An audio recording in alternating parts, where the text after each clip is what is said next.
আসসালামু আলাইকুম ওয়া রাহমাতুল্লাহ।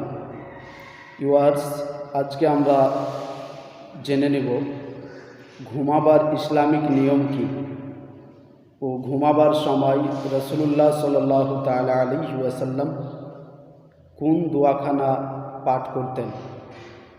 ঘুমাবার ইসলামিক নিয়ম হচ্ছে, দয়াল নবী মুস্তাফা সাল্লাল্লাহু তাআলা আলাইহি ওয়াসাল্লাম যখন ঘুমাতেন সর্বপ্রথমে নিজের বিছানাকে পরিষ্কার করে নিতেন।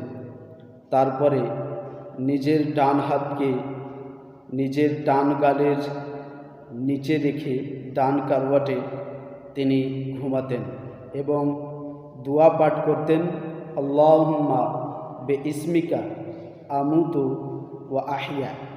এই দোয়াখানা রাসূলুল্লাহ সাল্লাল্লাহু তাআলা আলাইহি ওয়াসাল্লাম ঘুমাবার সময় পাঠ করতেন।